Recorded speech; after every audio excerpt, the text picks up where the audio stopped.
Magandang gabi mga kaibigan. Dito po tayo ngayon sa isla. Pang 3 araw na namin dito. Kami po ay ayun na si Buddy Lanzo, Tarzan, ang macho. Kami po ay nagluluto ng kopras. Yan po. Yan po yung aming niluluto. Overtime kami. Dito kami matutulog. Ayan mga guys. Yan ang prosesong ginagawa namin. Yan o. Tignan nyo ba? Yan. So nilagyan namin ng yero just in case umulan ay hindi mababasa. Ayan guys, kita nyo ba? Kaya ito kahirap gumawa ng pera dito sa probinsya. Ayan, gatungan natin. Nagatungan natin ng ano, yung balat ng nyug.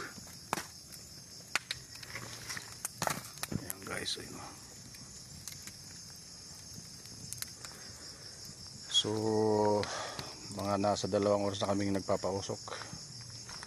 Ito yung sitwasyon dito. Ayan, mabuti meron kaming solar light. Ayan o, solar light ang gamit namin.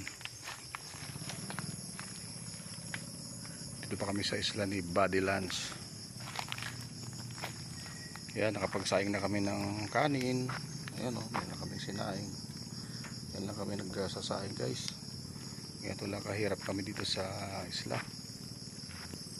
Yan. Kung hindi kayo sanay dito, matatakot kayo. Pero pagka nakasanayan na, hindi na kayo matatakot. Ayan, maliwanag po ang paligid. Ayan o.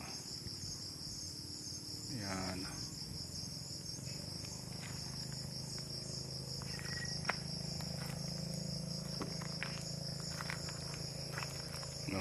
Ano pa yan guys, 2 to 3 hours pa ang antay namin para maluto. So kailangan namin bantayan kasi baka masunog. At bukas na namin siya anuhin, aalisin sa bao. Ayan guys. Ayan. Si Buddy Lanzo, si matibay yan, hindi nilalamig. Nakahubad pa oh. Yan. At saka mga ngaroling pa yung bukas si Buddy Lanzo.